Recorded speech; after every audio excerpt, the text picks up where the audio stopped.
जो आज के इस वीडियो में हम 9th क्लास के 8th चैप्टर के प्रश्न संख्या 7 से हल करना शुरू करेंगे। 9th क्लास के 8th चैप्टर के प्रश्न संख्या 7 को हल करेंगे। तो चलिए सबसे पहले देखते हैं प्रश्न संख्या 7 कहता क्या है। ये यहाँ त्रिभुज का चित्र बना है, उसी अनुसार प्रश्न को पढ़ के समझेंगे। ABC एक त्रिभुज है जिसका कोण C समकोण है। ये ABC त्रिभुज बना है, इसका ये कोण C जो है वो समकोण है। ये लो 90 अंश लिख दिया मैंने इस पे। कर्ण AB के मध्य बिंदु M से, ये जो AB है इसका कर्ण, उसका M है मध्य बिंदु। BC के समांतर खींची गई रेखा, ये BC के समांतर खींची गई रेखा AC को बिंदु D पर काटती है। मतलब ये MD जो रेखा है वो BC के समांतर है और MAB का मध्य बिंदु। इतनी बात से ही आप समझ गए होंगे कि इसमें मध्य बिंदु प्रमेय की विपरीत प्रमेय लगनी है। तो हमें ये 3 बातें सिद्ध करनी है। सबसे पहला है D भुजा AC का मध्य बिंदु है। दूसरा, ये जो MD है वो AC पर लंब है। और तीसरा हमें सिद्ध करना है कि CM सिद्ध करना है, तो हमें इसको मिलाना पड़ेगा। CM बराबर M में बराबर 1/2 AB। चलिए इसको शुरू करते हैं हल करना। सबसे पहले हमने लिख लिया जो इसने दिया था। इसने दिया था ABC एक त्रिभुज है जिसका कोण C बराबर है 90 अंश। AB का मध्य बिंदु M है और जो ये MD है वो BC के समांतर है। और हमें ये तीनों बातें सिद्ध करनी है, वो हमने यहाँ लिख लिया है। D भुजा AC का मध्य बिंदु है, ये जो MD है वो AC पर लंब है। और तीसरा, ये जो CM बराबर AM बराबर 1/2 AB। तो बच्चों सबसे पहले हम इसकी उत्पत्ति शुरू करते हैं। उत्पत्ति में हमने लिया है त्रिभुज ABC। त्रिभुज ABC, ABC की भुजा AB का मध्य बिंदु M है और M से BC के समांतर खींची गई रेखा MD है। तो बच्चों हम जानते हैं, बच्चों जब ये MD रेखा इस BC के समांतर है और M इस त्रिभुज की इस भुजा का मध्य बिंदु है, तो हम जानते ही है ना कि त्रिभुज में एक भुजा के मध्य बिंदु से दूसरी भुजा के समांतर खींची गई रेखा तीसरी भुजा को भी समद्विभाजित करती है। ये मध्य बिंदु प्रमेय की विपरीत प्रमेय कहती है।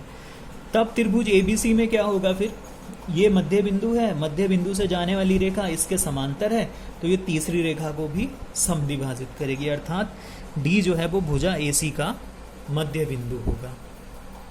अब इसके दूसरे पार्ट को हल करते हैं, जिसमें हमें ये बताना है कि MD जो है वो AC पर लंब है। मतलब ये कोण 90 अंश का आना चाहिए, ये हमें बताना है। अब चूंकि ये MD जो है BC के क्या है, समांतर है।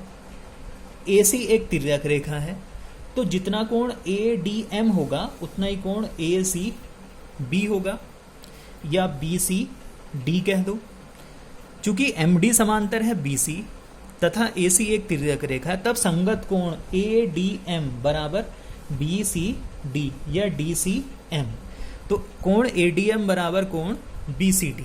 बच्चों हमने BCD का मान लगा दिया 90 अंश, तो कोण ADM ये भी कितना आ गया, 90 अंश आ गया। अब चूंकि कोण ADM जो है वो 90 अंश है, तो इसका मतलब क्या हो गया, MD जो है फिर इस AC पर क्या है, लंब है। इस तरह से बच्चों हमने इसकी दूसरी बात को भी सिद्ध कर दिया। अब तीसरी बात जिसमें हमें बताना है कि CM, अब हम इसको मिला लेते हैं। CM बराबर ये M में और बराबर 1/2 AB। तो उसके लिए हमने लिया त्रिभुज ADM तथा CDM में। त्रिभुज ADM तथा त्रिभुज CDM, इसको थोड़ा डार्क लिख देता हूँ, CDM। ADM और CDM में हम देखते हैं कि जितना AD है ये, उतना ये DC है, क्योंकि D जो है वो AC का मध्य बिंदु है। और कोण ADM बराबर होगा MDC, ये भी 90 अंश का ही होगा। ADM बराबर MDC या CDM, क्योंकि प्रत्येक 90 अंश का। उसके बाद ये जो DM भुजा है ये दोनों में कैसी है बच्चों, उभयनिष्ठ है।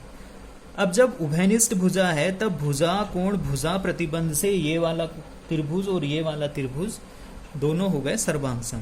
अब जब बच्चों सर्वांगसम हो गए तो जो MA है वो CM के बराबर होगा। मतलब जितना MA होगा उतना ही CM होगा। मतलब M जो है वो भुजा AB का मध्य बिंदु है। अब बच्चों जब ए बी का मध्य बिंदु है तो उसको वो दो बराबर भागों में बांटेगा। अब यहां लिख दिया हमने, चूंकि m जो है ए बी का मध्य बिंदु है इसलिए एम ए बराबर क्या हो जाएगा, 1/2 ए बी। अब समीकरण 1 हम और 2 से हम देखेंगे, ये ए एम जो है वो सी एम के बराबर है और ए एम या एम में जो है वो 1/2 ए बी के बराबर है, तो आएगा सी एम बराबर एम में बराबर 1/2 ए बी। इस तरह से हम इस प्रश्न के तीनों पार्टों को सिद्ध करेंगे। अब बच्चों इस पार्ट के आखिरी प्रश्न का वीडियो हम इसी सेशन में आज बनाएंगे। देखते हैं प्रश्न संख्या 8। बच्चों प्रश्न संख्या 8 है, आकृति में ई और एफ समांतर चतुर्भुज ए बी सी डी की भुजा, ये ई और एफ इस समांतर चतुर्भुज ए बी सी डी की भुजा ए बी और सी डी के मध्य बिंदु है, मतलब ई ए बी का मध्य बिंदु, एफ सी डी का मध्य बिंदु। ये ए एफ और सी ई विकर्ण बी डी को पी और क्यू पर काटते हैं। तो हमें सिद्ध करना है कि ए ई सी एफ एक समांतर चतुर्भुज है, ये वाला, और बी क्यू बराबर पी क्यू बराबर डी पी, मतलब ये तीनों हिस्से बराबर है, ये भी सिद्ध करना है। बच्चों ये जैसा इसका दूसरा पार्ट है ना, ऐसा ही एक सवाल हम इससे पहले अपने वीडियो में हल कर चुके हैं।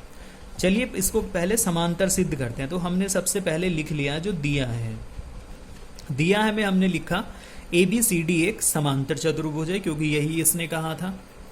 ई तथा एफ भुजाओं ए बी तथा सी डी के मध्य बिंदु है। जो ई है वो ए बी का मध्य बिंदु है, जो एफ है वो सी डी या डी सी का मध्य बिंदु है। ए एफ तथा सी ई, ये ए एफ हो गया, ये सी ई हो गया, विकर्ण बी डी को क्रमशः पी और क्यू पर काटते हैं।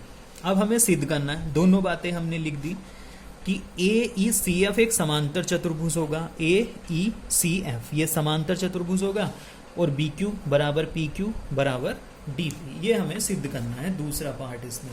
अब चलिए आगे इसकी उत्पत्ति देखते हैं। अब बच्चों उत्पत्ति में हमने सबसे पहले यही लिखा कि ए बी सी डी जो है वो एक समांतर चतुर्भुज है। जब समांतर चतुर्भुज है तो इसकी सम्मुख भुजाएं ए बी और सी डी समांतर भी होंगी और बराबर भी होंगी, मतलब ए बी समांतर सी डी होगा और ए बी बराबर सी डी होगा। उसके बाद हमने लिखा ये ए बी का मध्य बिंदु ई है और सी डी का मध्य बिंदु एफ है। जब ये पूरी समांतर है तो बच्चों आधी आधी भी समांतर होंगी, मतलब ए ई जो है वो सी एफ के समांतर होगी। अब चूंकि पूरी बराबर है तो इसलिए आधी आधी भी बराबर होंगी, तो ए ई बराबर सी एफ। अब बच्चों ये चतुर्भुज ए ई सी एफ जो है उसमें सम्मुख भुजाओं का ये जो जोड़ा है ए ई और सी एफ का, ये बराबर भी है और समांतर भी है, इसलिए ए ई सी एफ एक समांतर चतुर्भुज है। अब बच्चों जब ये समांतर चतुर्भुज है तो इसकी भुजा ए एफ और सी ई ये दोनों भी समांतर होंगी, और फिर ये इतनी पी एफ और सी क्यू समांतर होंगी, ए पी और ई क्यू भी समांतर होंगी। अब हम आगे करते हैं। त्रिभुज सी डी क्यू में, सी डी क्यू में डी सी का मध्य बिंदु एफ है। ये जो डी सी भुजा है इसका मध्य बिंदु क्या है बच्चों, एफ है। चूंकि समांतर चतुर्भुज की ये सम्मुख भुजाएं हैं तो ये भी समांतर होंगी। ए एफ समांतर है ई सी, ये ए एफ जो है ई सी के समांतर है, और ए एफ तथा ई सी पर स्थित बिंदु पी और क्यू है। ए एफ तथा ई सी पर स्थित बिंदु क्या है बच्चों, पी और क्यू। ये इस पे लगा है और ये इस पे लगा है, इसलिए ये जो पी एफ है वो सी क्यू के समांतर हो जाएगी, पी एफ समांतर सी क्यू। अब हमने लिया त्रिभुज डी सी क्यू, इसमें हम देखते हैं कि ये एफ भुजा का मध्य बिंदु, त्रिभुज की एक भुजा का मध्य बिंदु से जाने वाला रेखाखंड दूसरी भुजा के समांतर है, मतलब पी एफ और सी क्यू जो है वो समांतर है। तो त्रिभुज डी सी क्यू में एक भुजा डी सी के मध्य बिंदु एफ से खींची गई रेखा पी एफ भुजा सी क्यू के समांतर है। जब ये सी क्यू के समांतर है तो पी जो है वो डी क्यू का क्या होगा बच्चों, मध्य बिंदु हो जाएगा। अब जब पी डी क्यू का मध्य बिंदु होगा तो उसके बाद आगे देखते हैं। जब P जो है वो DQ का मध्य बिंदु आ गया तो जितना DP होगा उतना ही PQ होगा। बच्चों इसी प्रकार हम त्रिभुज लेंगे BAP में, इसमें ये भुजा इसके समांतर है, ये इस भुजा का मध्य बिंदु है। तो त्रिभुज ABP में भुजा AB के मध्य बिंदु E से खींची गई रेखा EQ इस AP के समांतर है, इसलिए जो Q होगा वो बीपी का मध्य बिंदु होगा, तो उसको ज़्यादा हल ना करके हमने सीधा लिख दिया इसी प्रकार, पी क्यू बराबर होगा बी क्यू। अब जब हम समीकरण 1 एवं 2 की तुलना करेंगे तो हमें ये बी क्यू बराबर पी क्यू और बराबर डी पी तीनों प्राप्त होंगे। तो इससे हमें पता चलेगा कि ये डी पी बराबर पी क्यू बराबर बी क्यू, ये तीनों हिस्से बराबर हैं। बच्चों, कक्षा 9 के 8वें चैप्टर के सारे वीडियो आज हम आपके लिए बना चुके हैं। जिसको कोई समस्या हो तो वो मेरे व्यक्तिगत नंबर पे फ़ोन करके उसके बारे में मुझसे जानकारी ले सकता है। धन्यवाद बच्चों।